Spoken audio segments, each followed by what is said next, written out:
Hi, I'm Dr. Siegfried, and thanks for watching my YouTube video on growth hormone.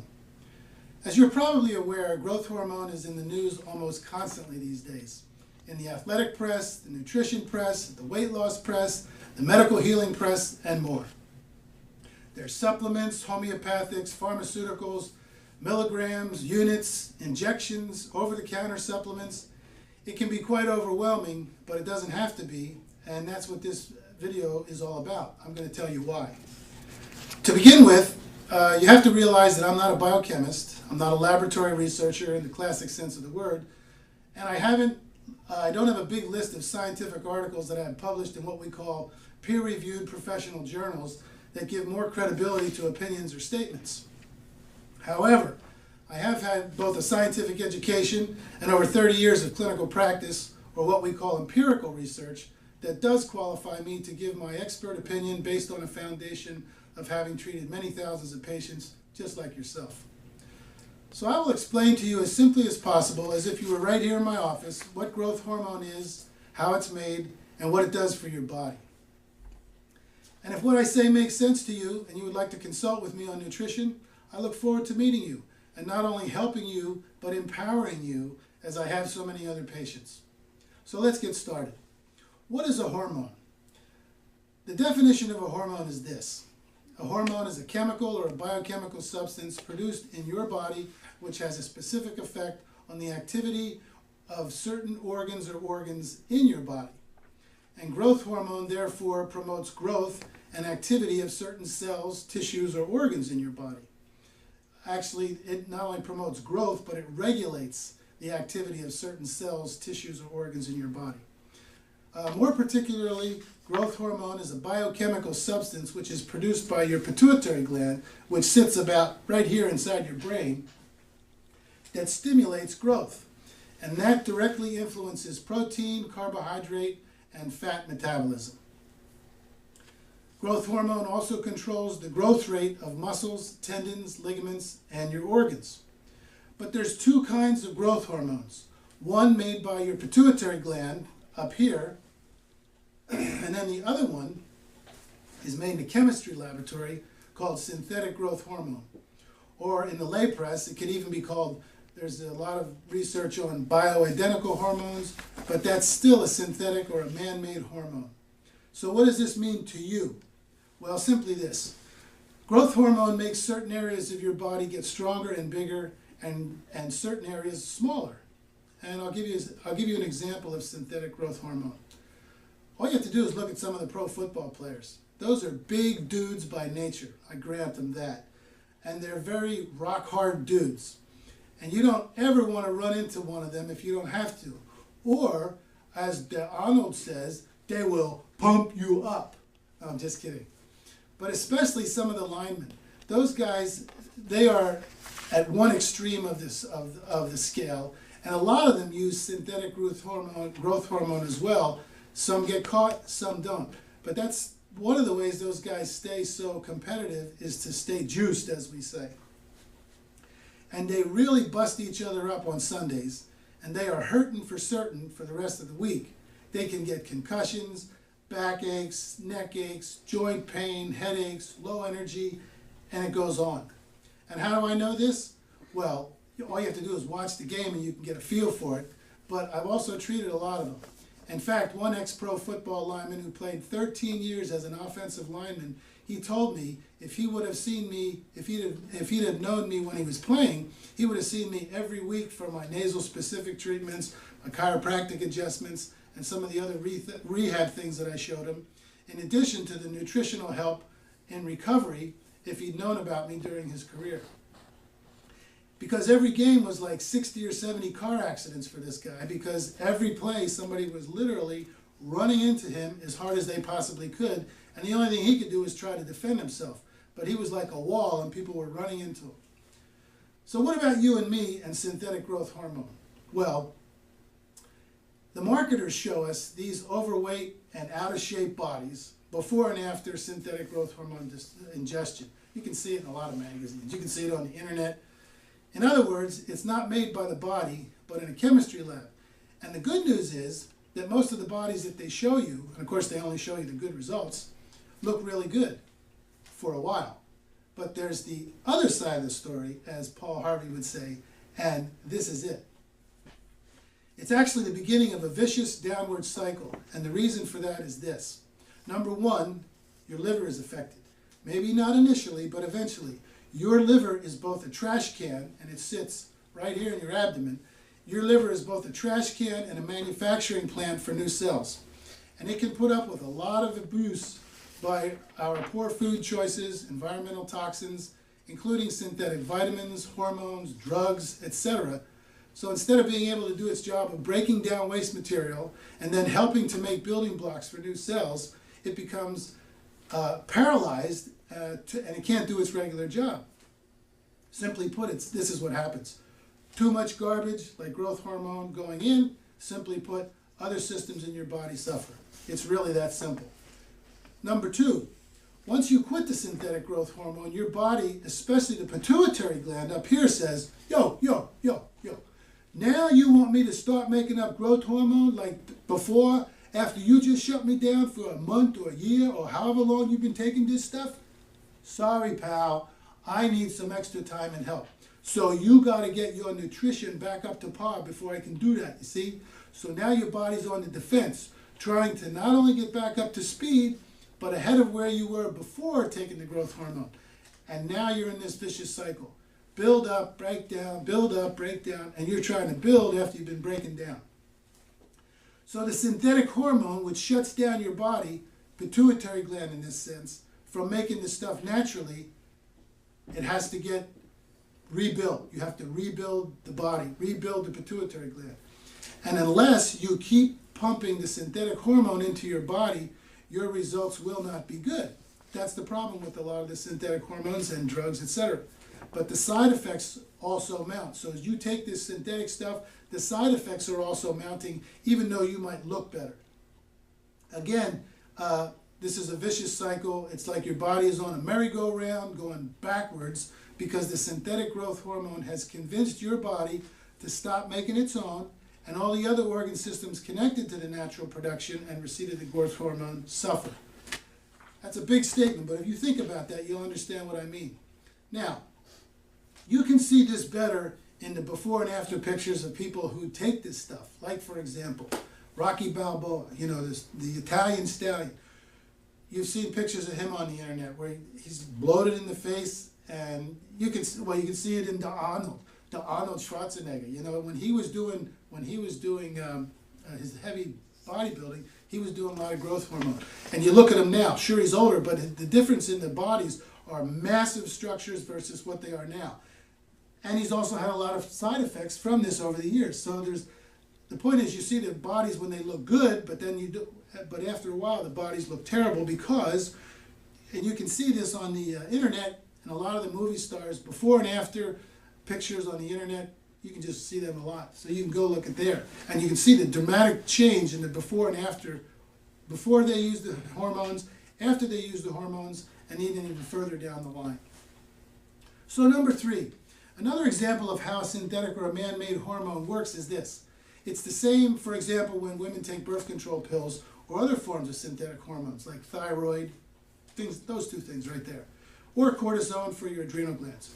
Your body simply says, oh, now I don't have to make any more hormones? Okay, I'll quit.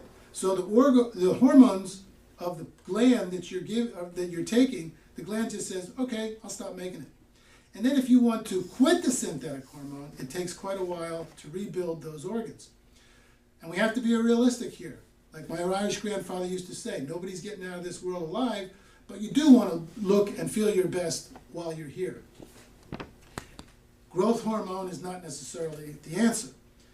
And it is my conviction and practice belief that if you don't have to be ingesting synthetic growth hormone, the body, you can still have the body you want. You just don't need to be taking these drugs all the time. So the question you've got to ask yourself is how to make your own homegrown growth hormone. Glad you asked, because that's what we're going to talk about right now. To begin with, one of the most important substances is manganese. Manganese is what we call the mineral activator or the spark plug of the pituitary gland, which makes growth hormone. So you have to activate the pituitary gland and also have the raw material, ingredients, if you will, to make the hormone. And your liver, right here, has to be working right so this can happen. So here's an example of how your body does it. Foods that are high in manganese, for example, almonds, and there's a lot of other foods. I'll just say almonds for one. And by the way, you want to make sure that the almonds are raw, sprouted, untreated. That's very important. Otherwise, when the almonds, or any nut for that matter, is cooked or treated, it affects your liver, which again can't make the hormone, etc. So you want raw, sprouted almonds if you can get them. Then you have to have good fats. And why fat? And the reason you need good fat is because good fat has the basic substances to make hormones, growth hormones in this case. And your liver needs to make fat. The liver needs fat to make the hormones. And it has to be good organic fat. Animal fats are really the best, like fish fat, butter fat, fat from grass-fed meat, raw milk fat or cream, cod liver oil. Those are some of the basic animal fats that are fantastic.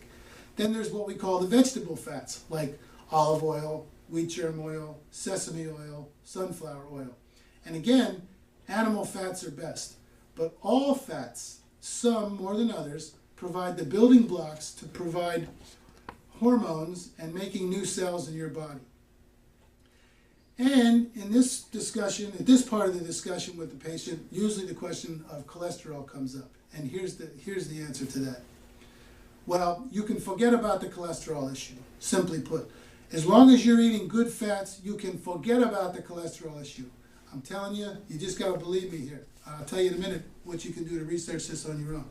Because the good fat helps your body make cholesterol, which is necessary for hormone production. But you don't have to believe me. What you need to do is get a hold of Dr. Brownstein's book on cholesterol, and you'll read firsthand from a specialist about the cholesterol and the whole heart scam issue. In fact, Dr. Brownstein calls it one of the biggest health scams of the century. And he says very simply, follow the money. Follow the money. The statin drugs are a $50 billion, that's right, a $50 billion industry, which is another topic. But that's the point. It's a huge industry. Got nothing to do with your health. And you could read about this cholesterol scam in Dr. Brownstein's book, and you can read more about it at Dr. Mercola's website called www.mercola.com. So how else do I know about the importance of these fats? Well, if you get a chance sometime, if you come to my office, or if you have them yourself, you can watch the short videos of Drs. Price and Pottinger on nutrition and physical degeneration. And you will see firsthand how your body can get strong, be strong, maintain your desired shape, and simply by proper nutrition. Dr. Price showed that in the studies of what he called the primitive people, or the people that were not exposed to the foods of commerce, which he called white flour, white sugar, and pasteurized milk. Dr. Pottinger showed it in his cat studies. It's a fascinating, very short video, 2 very short DVDs, and it backs up. In fact, that's where I got all this information. So you can go there and look at it yourself sometime, or come to the clinic. And also at this point, the question always comes up, well, what supplements are recommended for your body to make its own growth hormone? Well, for example, for injuries, there's a company called Standard Process, which for over 60 years has an excellent product that we use for sports injuries called Ligaplex, which has the components to activate your pituitary gland, promote the healing of your discs, ligaments, tendons, and muscles, for example.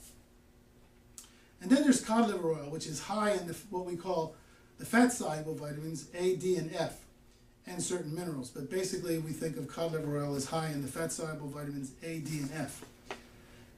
And then another company has butter oil, which is high in vitamin K for your bones, and there's also wheat germ oil, which is high in vitamin E. So these basic oils, or fat supplements, or fat-soluble vitamins as we refer to them, are excellent for providing the building blocks for what is called steroid hormone synthesis, which promotes healing and muscle growth and development. But that's not all. While you're feeding your skeletal or your skeletal muscles, tendons, ligaments, and bones, you're also feeding your organs to function better, and you will look better. Like me. Don't I look younger than 63 years old? Don't answer that. Don't answer that. No, I'm just kidding. But the point is, your body can make its own growth hormone if it's given the opportunity, and you will look better just by ingesting these natural products. So let's summarize the whole growth hormone thing. Number one, you don't need to be taking synthetic growth hormone to lose weight, get big, but you do need it in your body in limited amounts. And you do have to work to make your body make its own growth hormone. You can feed your body with the right foods, taking the right supplements, getting proper exercise, and that's the best way to achieve your goals. You'll also be building your body naturally, effectively, no side effects, and giving your body the opportunity to function at its optimal level. If you would like more information on your particular nutritional needs, you can always call me for a nutritional consultation. You can call my McMinnville office at 503-472-6550, or you can call my Portland office at 503-977-0055.